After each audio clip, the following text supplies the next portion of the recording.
አንድ ጊዜ ከ10 ምናምን ዓመት በፊት አንዋር መስጊድ ላይ ያው ሲነገር የሰማሁትን ነው። ሐጂ አህመድ ረሂመሁላህ ተፍሲር ያስተምሩ በነበረ ጊዜ ይሄንን አየት ሲያብራሩ አንድ ሽማግሌ ሰውዬ ጠየቃቸው። በጀነት ሁሉም የምንፈልገው ነገር አለ አላቸው። አዎ ሲሉ እሳቸው ምን አለ ሰውየው፣ እንደዛ ከሆነ እኔ ሲጋራ ማጨስ እወዳለሁ አለ። አላህ አዝኖልኝ ጀነት ከከተተኝ ሲጋራ ፈልጋለሁ አለ ማለት ነው ወይ አላቸው። አዎ ሁሉም የምትፈልጉት አይደል የተባለው፣ ሲጋራም በጀነት ውስጥ አለ፣ እውነትህን ነው፣ ነገር ግን የምትለኩሰው ጀሃነም ወርደህ ነው አሉት። አይ እንደዛማ ከሆነ ተንሸራትቼ ልገባ እችላለሁ፣ በቃ ይቅርብኝ አለ። በቃ እንግዲያው ሲጋራውም የለም ማለት ነው። ጀነት ውስጥ ለጤና የሚጠቅም እንጂ የሚጎዳ ነገር የለም ማለት ምን ማለት ነው? ለሰው ልጅ ጠቃሚ የሆነ ሰው የሚመኘው መልካም ነገር ሁሉ በተሟላ መልኩ ጀነት ውስጥ አለ። ዝግጅቱ የአላህ ነው፣ የኛ አይደለም። አላህ ደግሞ ምሉእ የሆነ ጌታ ነው። በባህሪው እንከን የለበትም፣ ስራውም ላይ ክፍተት የለም። እንዲህ አይነቱን ለማግኘት ዛሬ በዱንያ የጠየቀን እኔን ተገዙ አታጋሩ ነው። ጀሃነም እሳት ውስጥ ዝቅተኛ ስፍራ ላይ ለሚቀጣው ሰው አላህ ምን ይለዋል? ዱንያና በሷ ላይ ያለው ኒዕማ ሁሉ ላንተ ተሰጥቶ እሷን ፊዳ አድርገ ቤዛ መስዋዕትነት ከፍለ አሁን ካለህበት ቅጣት ውጣ ብትባል ደስተኛ ትሆናለህ ወይ አለ። እንዴት ጌታዬ ፈልጋለሁ እንጂ አለ። ታዲያ እኔ እኮ ዱንያ ላይ ያለህ ካንተ የፈለኩት ዛሬ መስዋዕት አድርገ ለመክፈል ከምታስበው እጅግ ያነሰ ነው። እሱም ምንድነው? ላ ቱሽሪክ ቢ ሸይአ፣ በእኔ አምልኮ ላይ ምንም አታጋራ፣ እኔን ብቻ ተገዛኝ ነበር ያልኩ። ፈአበይተ ኢለ ሽርክን እንጂ እምቢ ያልክ ይለዋል። የዛ ሰው ዕጣ ፈንታ እኛ ጋር እንዳይደርስ ዛሬም በእስልምናችን ጽናት ያስፈልገናል። ረሱል ዓለይሂ ሰላቱ ወሰላም ላ ቱሽሪክ ቢላሂ ወኢን ዑዚብተ ወሑሪቅት፣ የትኛውም አይነት ቅጣት ቢደርስብህ፣ የትኛውም አይነት ቃጠሎ ቢያገኝህ በአላህ ላይ ለማጋራት ግን ፍቃደኛ አትሁን። ለምን? ያለችን አንድ ነፍስ ነች፣ በሞት እንገላገለዋለን ለዲናችን ክብር ብለን። የአኼራውን የጀሃነም እሳት ግን በምንድን ነው የምንገላገለው? ማንስ ሊያወጣን የሚችል ዘመድ ይኖረናል? ወማ ሊዛሊሚነ ሚን አንሳር፣ ከእሳት የሚታደግ ለዛሊሞች ለበደለኞች ረዳት ዘመድ የላቸውም። ያ ከሆነ ከአኼራው የዱንያው ይቀላልና ሐታ ፈተናው ከመጣብን እንኳን አላህ ጽናቱን እንዲሰጠን መጣር አለብን። ዛሬ በፍቅር ሰበብ ወንድና ሴት በሐራም መንገድ ጓደኝነት ይጀምራሉ። በተለይ ካፊሩ ላንቺ ብዬ ልስለምልሽ ይልና ያታላታል። ለምን? ላኢላሃ ኢላላህ ሙሐመዱን ረሱሉላህ ካለ ሰልሟል ማለት ነው ብላ ትታለላለች። ለነሱ በንግግር የሚገኝ ኩፍር ወይ ኢማን ስለሌለ በዲናቸው ከልቤ እስካላመንኩ ድረስ በምላሴ እንደፈለኩ ብናገር ምንም ችግር የለውም ስለሆነ ለዲኑ የሱን ዲን ስለማይነካበት በምላሱ ላኢላሃ ኢላላህ ብሎ እሷን መያዝ ግን ይፈልጋል። ከዛ ነገ ካረገዘች ወይ ከወለደች በኋላ ወደ እምነቴ ተመልሻለሁ ፈቃደኛ ከሆንሽ እኔን ላለማጣት ነይ ወደ እኔ ኩፍር ነው የሚለው። እህቶቻችንን በዚህ መልክ ነው የሚያታልሏቸው። የኛ ወንድሞች ግማሹም በጫት በምን የደነዘዘ ስለሆነ ከጋብቻ ይርቃላ። ይሄንን ቀዳዳ አይሸፍንም። በእንደዚህ አይነት ነገር ዲናችን እየተፈተነ ስለሆነ አላህን ልንፈራ ይገባል። በዲናችን እንጽና። ወንድሞችም ለእህቶች ፈተና ላይ መውደቅ ሰበብ መሆን የለብን። ከመስመር አንውጣ። ቀስ በቀስ ከመስመር መንሸራተት አለ። በሂጃባችሁ ላይ ሴቶች ኢስቲቃማ ሊኖራችሁ ይገባል።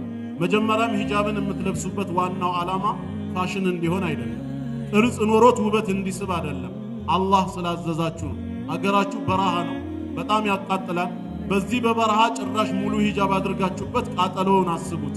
ግን ለማን ብዬ ነው የምቃጠለው ብላችሁ ስታስቡ የዛኔ ነው ውስጥ ትርጉም የሚኖረው። ላዘዘን ጌታ ብለን ነው ሂጃባችንን የምንጠብቀው ከሆነ ከአኼራው ቃጠሎ ሙሉ በሙሉ አላህ ይጠብቃችኋል። አላህ ይጠብቃችሁ። ምንም አይደለም የዱንያው።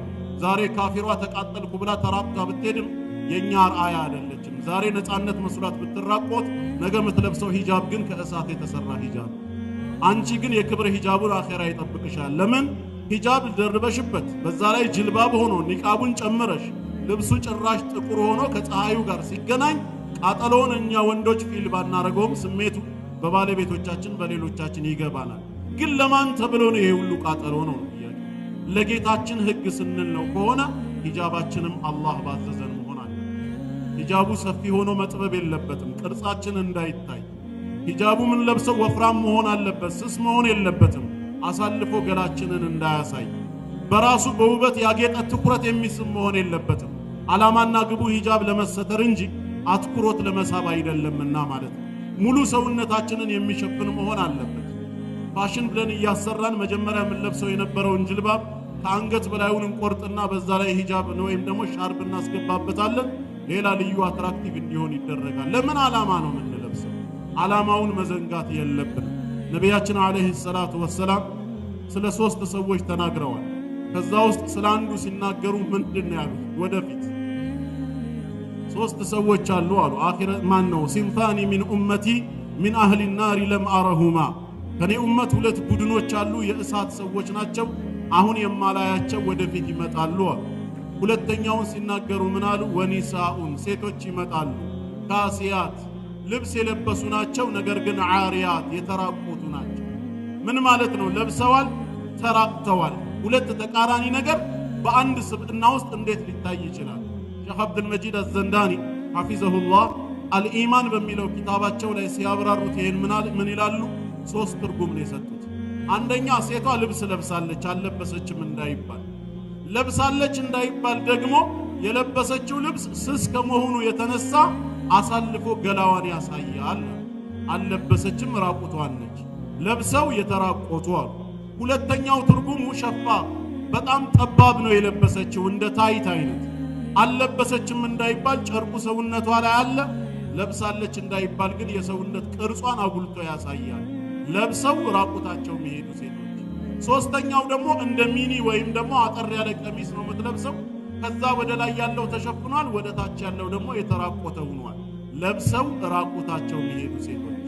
ማኢላት ባካሄዳቸው እየተንሻፈፉ የሚዘናበሉ የሆኑ በዚህም ተግባራቸው ሌላውን ወጣቱን ወንዱን ሙሚላት ወደ ራሳቸው የሚያዘናብሉ የሆኑ ይመጣሉ። ሩኡሱሁነ ከአስኒመቲል ቡኽቲል ማኢላ ራሶቻቸው ጸጉሮቻቸው ልክ እንደ ግመል ሻኛ ወደ ኋላ የተገተረ ነው የቆመ ነው።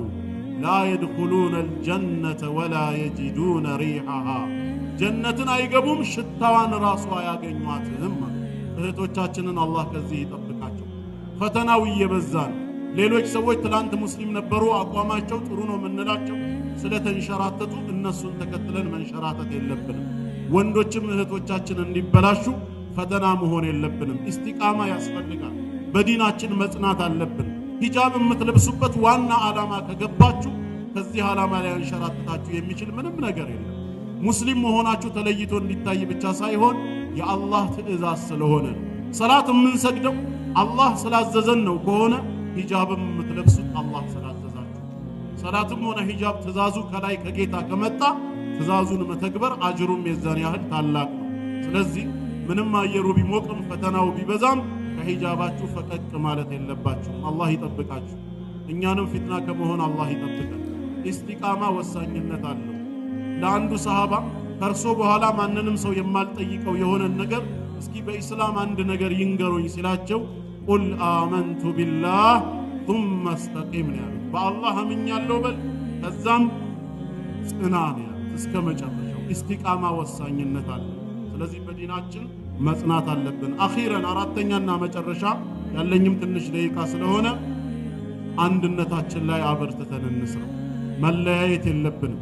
በዘር መባላት የለብንም። አንተ ኦሮሞ ነህ፣ አንተ ሶማሌ ነህ፣ አንተ አማራ ነህ በሚል በላ ኢላሃ ኢላላህ ሙሐመዱር ረሱሉላህ ባንዲራ ስር ያሉ ወንድማሞች ለላ ኢላሃ ኢላላህ ክብር ብለው ሊዋደዱ እንጂ በዘር ምክንያት ሊጣሉ አይገባም። አንድ ሙስሊም የሱ ዘር ተወላጅ ስላልሆነ ሌላን ሙስሊም ደሙን የሚያፈስበት ምንም ምክንያት የለውም። ነቢያችን አለይሂ ሰላቱ ወሰላም አልሙስሊም የአንድ ሙስሊም ሐቅ ይላል በሌላኛው ሙስሊም ላይ ሐራሙን ደሙሁ ወማሉሁ ወዒርዱሁ ብለው ደሙን ያላግባብ ማፍሰስ እንደዚሁም ንብረቱን በከንቱ መውረስ በክብሩ ላይ መረማመድ ሐራም ነው፣ አይፈቀድም። በዘር የተለያየ ነው። አላህ መጀመሪያውንም ለለያይቶ ስለፈጠረን ወጀዐልናኩም ሹዑበን ወቀባኢለ ብሏል። በጎሳ በነገድ ነው የከፋፈለን። ዓላማው መሳሪያ አንስተን ልንዋጋበት ሳይሆን ሊተዓረፉ እንድትግባቡ እንድትተዋወቁ ነው። ከዛ ውጭ ኢስላም አንድ አድርጎናል። በአላህ ቤት ውስጥ የሚሰበሰቡ ሙስሊሞች ከቀኝ ከግራ ከፊት ከኋላ ያሉት የተለያየ ብሔር ያላቸው ትከሻ ለትከሻ የሚገጥሙ ናቸው። ስለዚህ ነገ የውሙል ቂያማም ጀነት እንድንገባ አንድ መሆን መዋደድ አለብን።